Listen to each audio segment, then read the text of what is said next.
Hey guys, and welcome to the first episode ever of Got Game, where we play test board and card games and let you decide whether or not they've got game enough to be published. Our first game is a game called Domain, brought to you by A Jolly Corpse. It's a fantasy game where you build a world and try to vie for control over powerful soul wells. Let's go see if it's got game enough.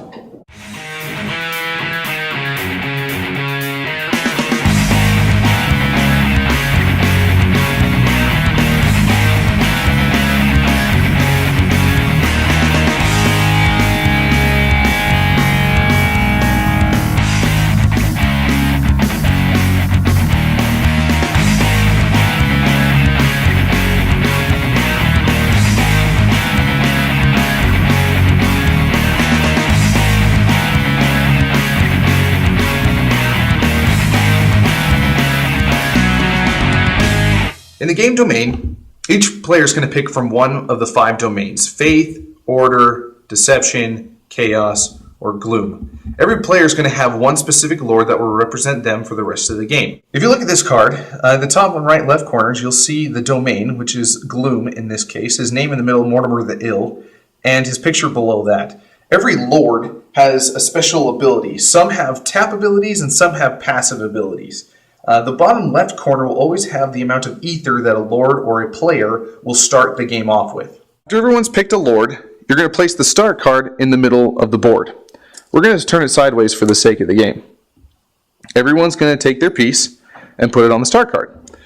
And then each player takes his turn, putting down one world card at a time until there's enough soul wells for every player in the game. You roll the die to find out who's going to go first. Let's say, for example, that yellow's going to go first. The first thing he does is he's going to draw one world card and add it to the world. After the player has drawn a world card and placed it on the world, he's going to draw a card, a conjure card to be exact. There are 3 different types of conjure cards. This one just happens to be a monster, the Aegis Paladin. It's got a great picture, and up here at the top left we have the ether count, or the amount that it costs in ether.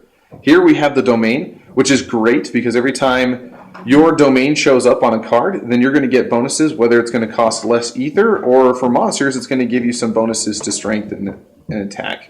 Here, you have your special text just in case the monster has some sort of special ability. Now, the great thing about this right here, I just want you to focus on the fact this guy, he has 5 strength. Now, that's a really tough monster in this game. They normally range from anywhere from like 1 to 4. A 5, I think, is the strongest in this game. But if you notice, there's just the one number. In this game, both attack and defense, or attack and health, are the same thing, which is great because, in my opinion, that makes a lot of sense. If I'm going to be bleeding, then I'm not going to attack as hard. The other 2 cards, there's one that's a hex. A hex card is just a normal spell card. Again, if it is of your domain, this is going to make it cost 1 less. The last card is a trap card. Trap cards are fun because you get to place them around the world. Trap cards are interesting because as you walk around the world, you're going to move from one place to the next. But on the way, if you wanted to, you could leave that trap card underneath, and you just pay the respective amount of ether. Anytime another player wants to come and follow that path, he's going to have to roll the die. And on a 4, 5, or 6, he's safe, but on a 1, 2, or 3, he sets the trap off. In this case, I would be safe and I'd be able to move on to that soul well. Now, in the beginning of the game, after he's drawn his world card and his conjure card, he's going to roll the die and find out how many spaces he moves. In this case, he only rolled a 1. So for the yellow player, his option is only to move 1 space in any direction. I know you can't really see this super well, but right here, the art's kind of funky. But this one has a -1 to the die roll. So anytime that you walk through this space, it actually costs you an additional movement point from the die roll in order to walk through that space. Here, on the other hand, if you walked on a space like this, it's got a +1 to cards, meaning that if you wanted to walk onto this space and stop there, you can choose to stop here and draw an extra conjure card, which is great sometimes when you're running really low. But in this case, he rolled a 1, so he's going to move straight onto a soul well. Let's just focus on soul wells for a second. Whenever a player decides to move on to a soul well, he's going to collect the number in the top left corner, that much in ether. In this case, he's going to get 3 ether. He's going to add that to his permanent pile. Whenever you have 20 ether, that's when you win the game. So essentially, you're going to be moving around the entire world just to collect all these different soul wells. But again, it's so precious to you, it's just as equally precious to everyone else. So going back to the example, when the yellow player rolled a 1, he moves over and he collects 2 ether. When he does so, he has the option to look through his cards and to find and place a monster upside down onto that soul well. He's going to have to pay the amount of ether that's necessary. In this case, we're going to say he has cost 3. And he's going to have to leave it there on top of that card. When the player does this, he does 2 things. First of all, he has to leave that ether on the card, as well as he's showing off to everybody else the strength of that monster as well. A great part of the game, though, is that you can simply bluff by placing more ether on the card. If you would like, you can leave more than 1 monster as well, and you can pay its total cost. Even still, you can take a hex, for example, and totally bluff everyone out, placing that guy down and putting even more ether. So they think that soul well is super defended, when really there's only 1 or 2 monsters down there, and you're just wasting all of your ether to scare everyone off.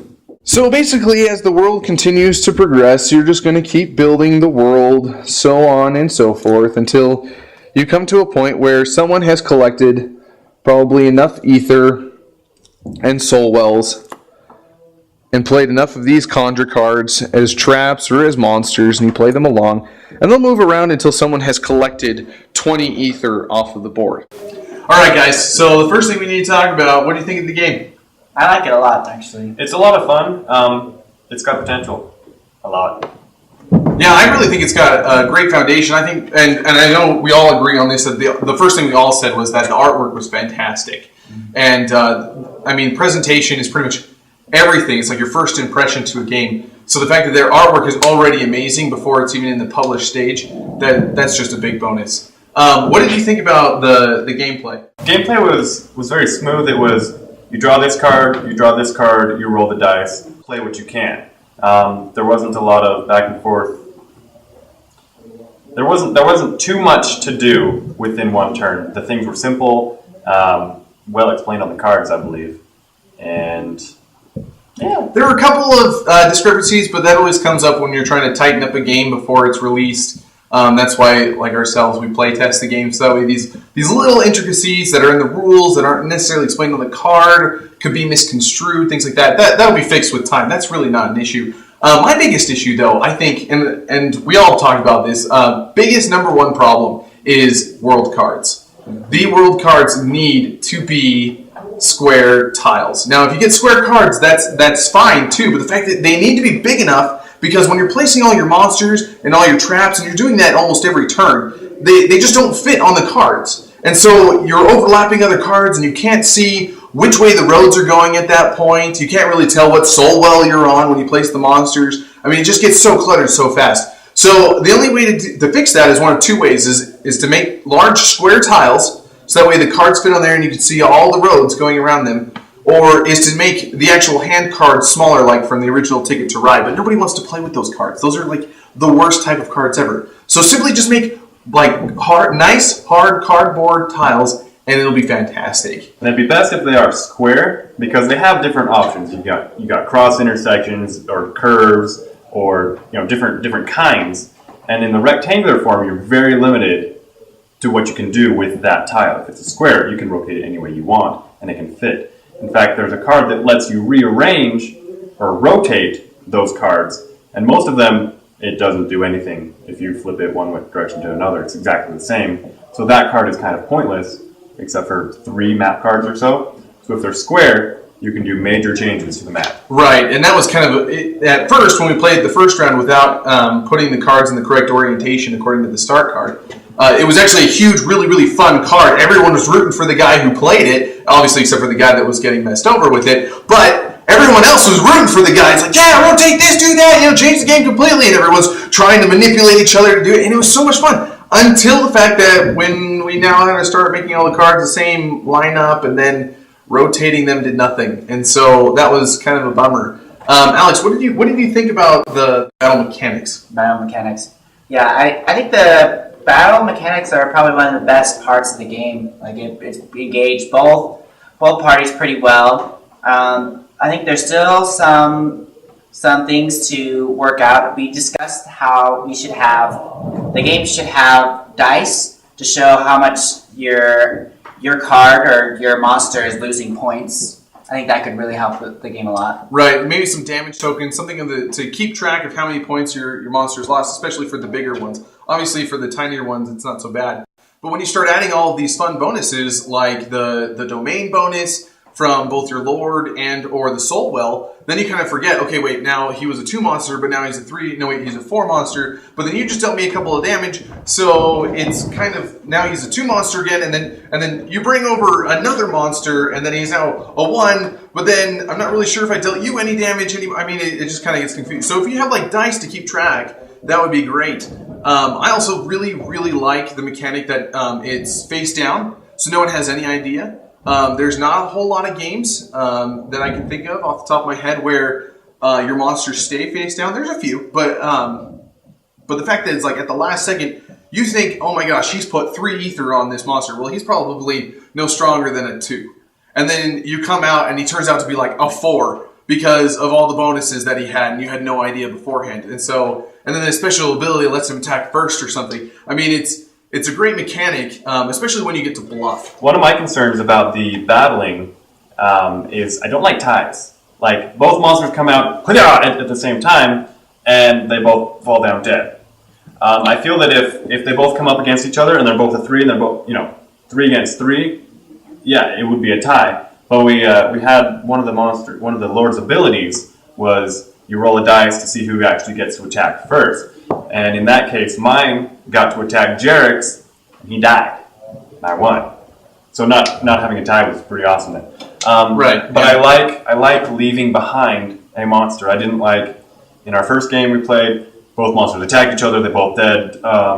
Who's got the well? No one, actually. We both lose, so we both go back to start. And that's kind of a bother because you're like, you put all this effort into it, and you're like, one guy put effort into offense, another one into defense, and then you just kind of collide without anyone coming out on top. So we both lose that much ether, and then all of a sudden someone like Alex would swoop in and be like, yeah, okay, I'll take that, no problem. 4 ether for me, great. Yeah, I was planning on it. Right. Now, the way to correct that, I believe, the best way is to make more trap cards, but specifically when you reveal in combat. So, for example, if Eric came up and said, okay, I'm going to attack you, well, I may only have a level 1 monster, but then if I have another trap that says, oh, when you reveal, like, lower the attack of the other monster by X amount depending on the number of ether, or something like that. Some little extra trap. And so, because when we went back and we counted the cards, and there's only about 8 traps out of a huge stack of cards, which really isn't that many, especially when you're trying to like keep people from going to certain spots. So if you made more traps, then it would become, the bluff no longer becomes really a bluff, it becomes okay, do I really attack this guy, or is he going to just outright kill my monster because I only have 1 to attack him? I mean, things like that would create more tension and more of a gamble. And that's the real big thing about battles is that, you really want the whole David and Goliath concept, where my small monster still beats the huge monster, whether it be through a trap, a special ability, or just by happenstance that my domain gives me tons of bonuses or things like that. Okay, guys, well, here's the big question. Does this got game? It's got game. We got one? I think it has potential. It needs a little bit of things to work out, but once they do, I think it definitely has a game. It's got game. And I think so too. I think it's really got game. So let's recap. Pros are, it's got great artwork. It's pretty simple to explain, probably within 5 minutes or so. It's got probably 60 minutes worth of playing time, and it's got a great foundation, very mainstream. And you know what? That's great for where they're at, especially in the playtesting phase. And the only cons that I have really at this point are the fact that they just need more cards, but most importantly, those world cards. They just don't fit with the rest of the game. But you know what? As a game for where it's at, if you guys will support them on Kickstarter, you know what? They just might have a chance at surviving getting published. It's a great game, guys. Go ahead and check it out. And thanks for watching. See you next time on Got Game.